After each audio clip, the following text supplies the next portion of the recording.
Hello, ladies and gentlemen. My name is Mighty Desperado, and welcome to my favorite character. This is probably going to get turned into a series on the channel where I go over my favorite characters from franchises, TV shows, movies, that kind of thing.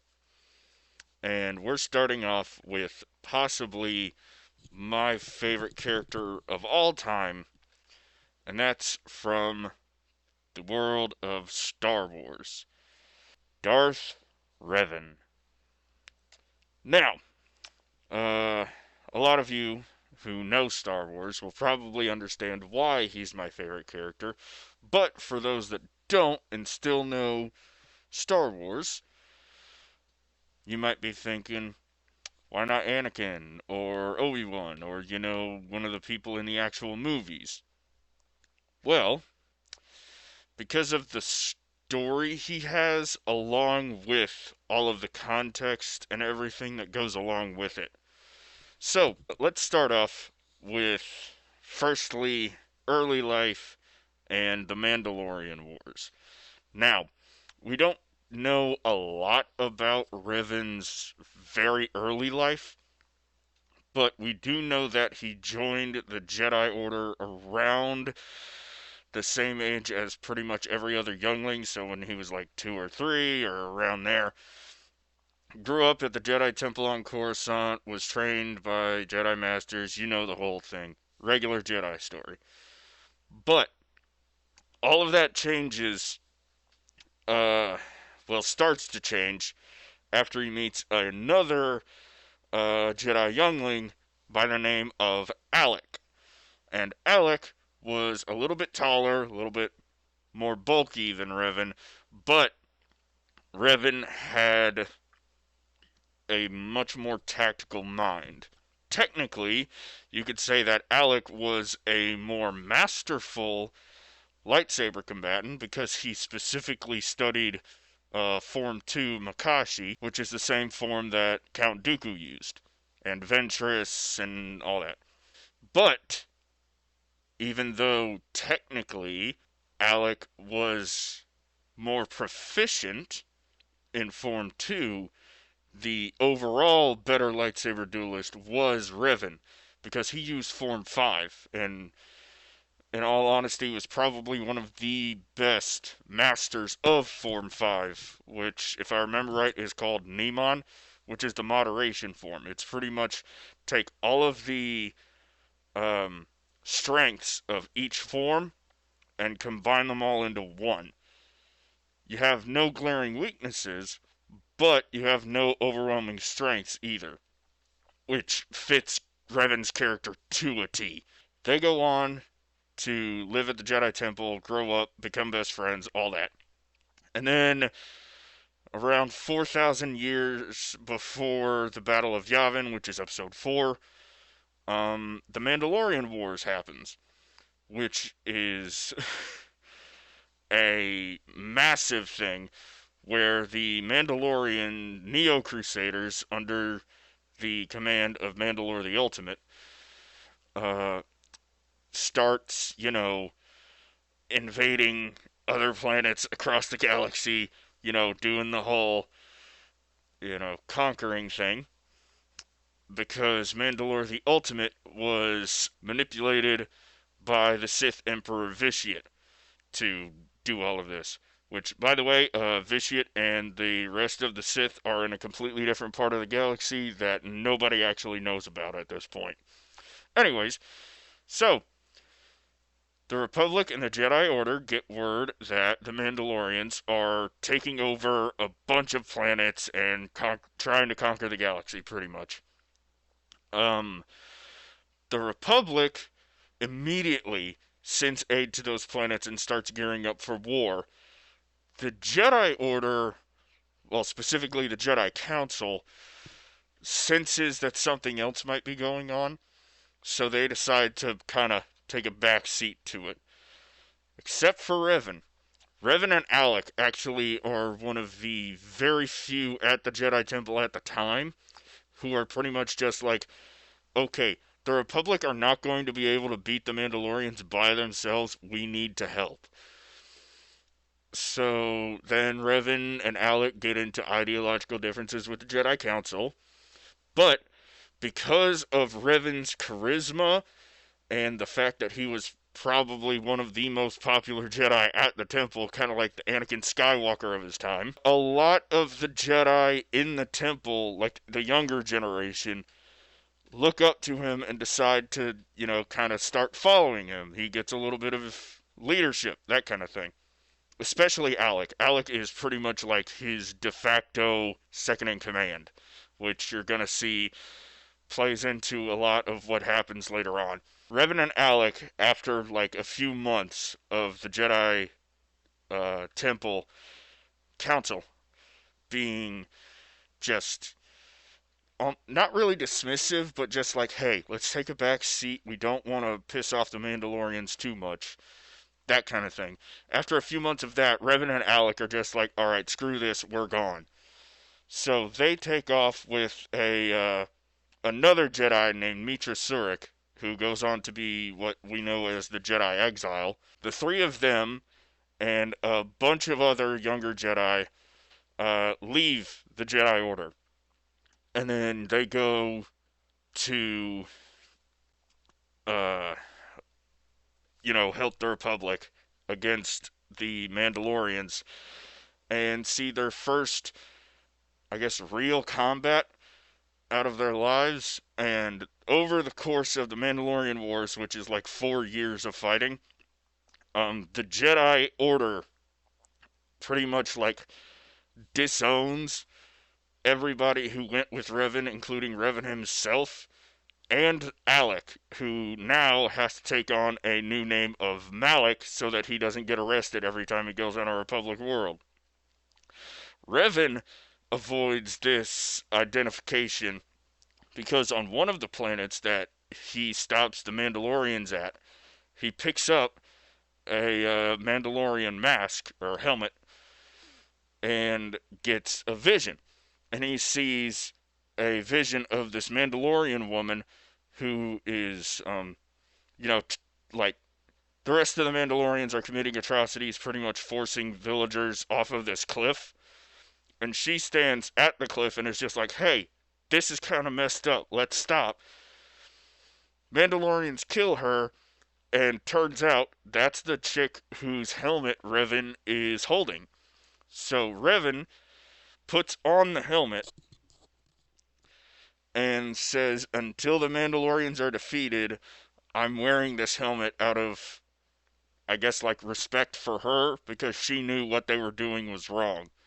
Over the course of the war, Revan and Malik both progressively get, kind of dark and a little bit less compassionate. And it eventually, uh, all of this culminates in the Battle of Malachor 5, in which Revan uses what's called the Mass Shadow Generator, which is a super weapon that was created on Malachor 5. And what that does is it pretty much just completely destroys the planet's atmosphere and gravitational well, and just destroys everything on the planet, Mandalorian, Republic, and Jedi forces included.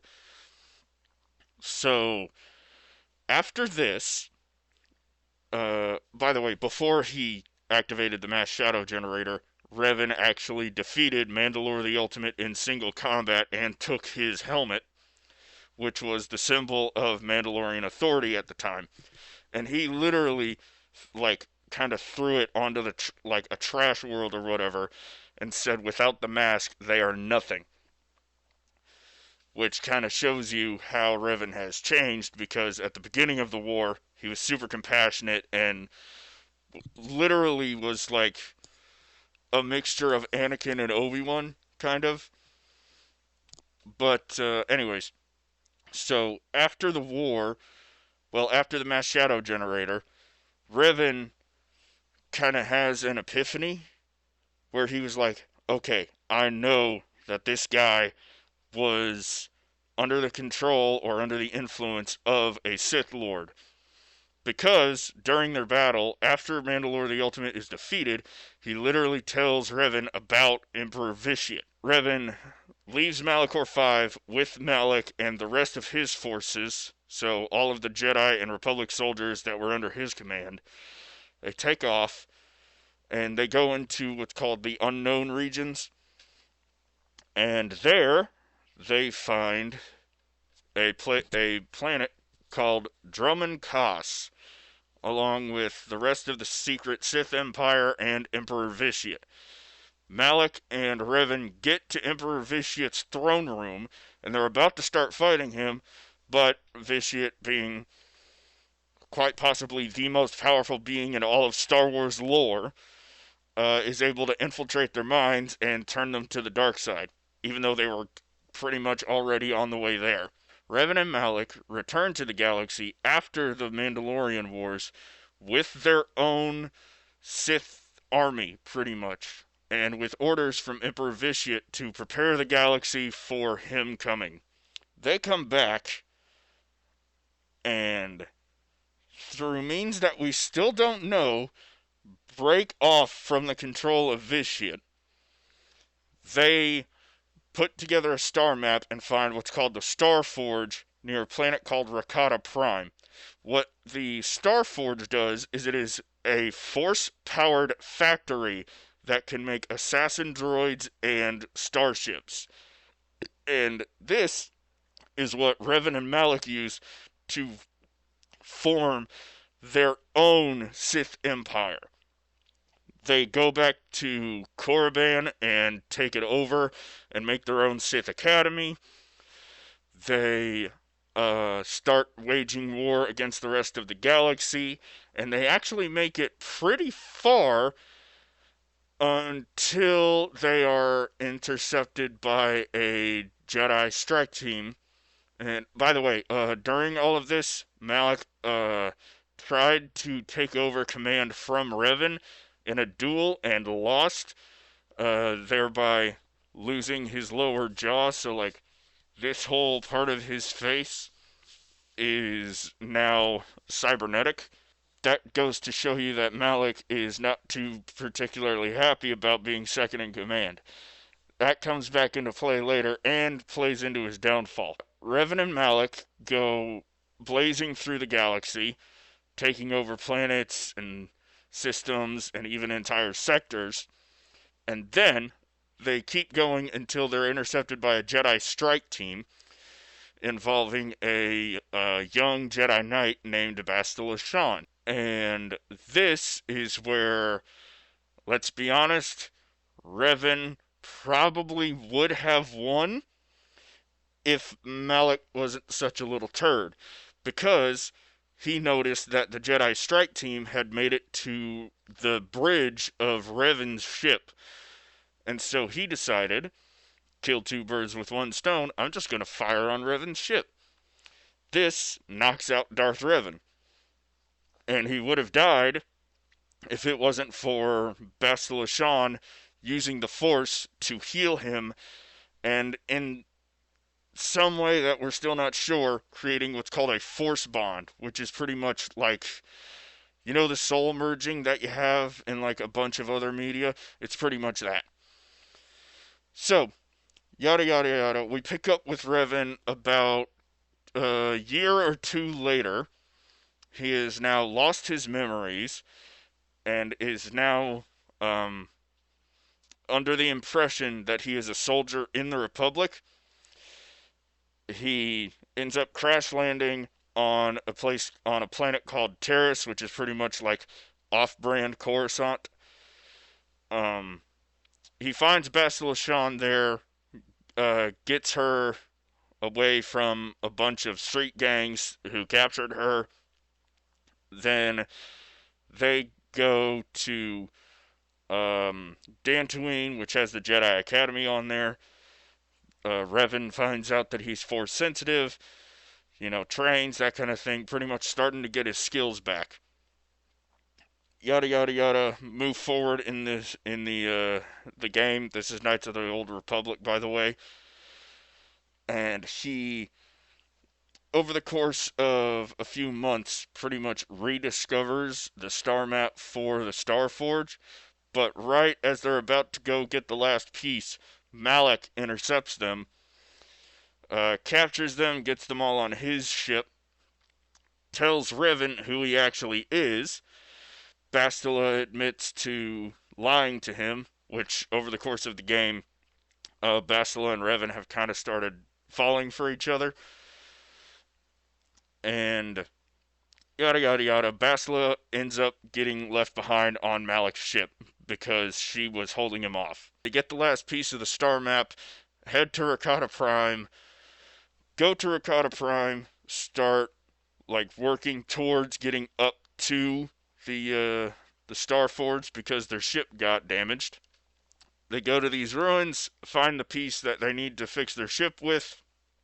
Oh no! Bastila was turned to the dark side, and now we have to fight her. So they fight her. Revan tries to get through to her. She doesn't listen to him. They leave. She flees back up to the Star Forge. They go back to the ship to repair it and go up. They go up. A massive Republic fleet shows up, and eventually it gets to the point to where the Republic fleet and the Sith fleet are in a massive battle, and the Republic is losing because Bastila is skilled in what's called battle meditation, which is pretty much like giving your troops infinite morale, that kind of thing. You go through the Star Forge with Revan, and then you reach, I think it was either the shield generator or like the power supply for the Star Forge, and you fight Bastila again. Revan wins again, and finally gets through to Bastila by confessing that he loves her. She confesses that she loves him back. They hug, kiss, whatever. She stays there and starts using her battle meditation for the Republic. Revan goes off to fight Malak again, and like before, Revan beats Malak, but he still gives Malak the chance to turn back to the light and join the Republic, and Malak refuses. Because in Malak's head, returning to the Republic would mean either exile or being not the one in control anymore. So, Revan ends up leaving him for dead on the Starforge, which explodes, and then Revan just goes through the rest of his life being pretty much like one of the greatest Jedi to ever exist. And then we get to the stuff that was revealed about him in the Old Republic MMO, which is probably like one of the greatest Star Wars games ever made. Turns out that Revan was having nightmares about what he saw before he came back with Malak. He then leaves Bastila, explains to her what's going on, leaves her and their son on Coruscant, and goes out into the unknown regions to try and figure out what the heck's going on. He finds Droman Kaas again, gets captured by Emperor Vitiate, and essentially becomes a battery for the Emperor for the next 300 years. In which, in that time, him and the Emperor's minds are connected, and through sheer force of will, he is able to influence the Emperor's thoughts and actually postpones the Emperor invading the rest of the galaxy for about another 5 years, which gives the Republic time to rebuild from fighting Malak. This is all over the course of about 300 years. Then, the Emperor invades, you get the whole Second Jedi Civil War, or whatever they called it, the war before the Star Wars The Old Republic MMO. And then, during the course of that war, Revan is able to escape. Granted, this guy was imprisoned for over 300 years, being a living battery for, again, arguably the most powerful being in Star Wars history, Legends or canon. takes over a droid factory, starts building his own army. He gets thwarted with that and killed. Then turns out he's not even dead. It's just that there was so much conflict within him, with the light side and the dark side butting heads so much inside him, that the light side decided to move on and try to join the living force, but it couldn't because the dark side in Revan refused to die and just took his body and kept going. Light side is over here as a force ghost trying to join in the rest of the living force, and the dark side is so hell-bent on getting revenge on the Emperor that he refuses to die. This is very similar to what happened with Darth Sion, if you'll remember from Knights of the Old Republic 2, except in that case there was no light side left. After the events of the Old Republic MMO, Emperor Vitiate's body has died, but his soul is still living on because he has a piece of him in Valkorion, which comes back later in the DLC. Revan, the dark side Revan, who I'll be referring to as Reborn Revan, still knows that Vitiate slash Valkorion is still alive and is trying to give him a body again so he can kill him and finally, actually defeat him. Which does not happen. He ends up building an army of cultists called Revenites who have been pretty much worshipping him for the past 300 years. They build up enough forces and enough droids to take over one of the temples on Yavin 4. I think it was Yavin 4 or one of the other planets kind of like that. It ends up being so bad that the Republic and the Empire pretty much say, you know what, I don't care if we're on opposite sides, we need to stop this guy. So a strike team consisting of Mandalorians, remember those guys, Jedi and Sith, and Imperial and Republic forces, all converge on this planet to stop Revan. But even then, they still can't beat this guy. The only reason that Revan Reborn lost is because the light side of him came back as a force ghost, was talking to this dude, and pretty much he had to convince himself to let go. The only reason that this guy lost is because he was able to convince himself to take a break.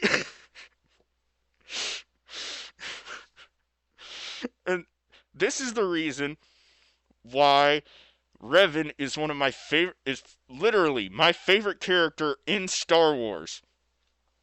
Is because you have this guy who grew up as a Jedi, as a good guy, went to war, saw the horrors of war, which turned him to the dark side with help from the influence of Emperor Vitiate, was betrayed by his closest friend, lost his memories, then came back and tried to help his best friend, who refused, so he had to kill him. Then he started having nightmares, PTSD, from the war and what he saw outside of the known galaxy, decided to leave his wife and child because he knew that what was out there was too dangerous to be left alone, lost and was imprisoned for 300 years, came back, started fighting the Emperor again, died, and even then he was still fighting this entity that he knew was too powerful for the rest of the galaxy.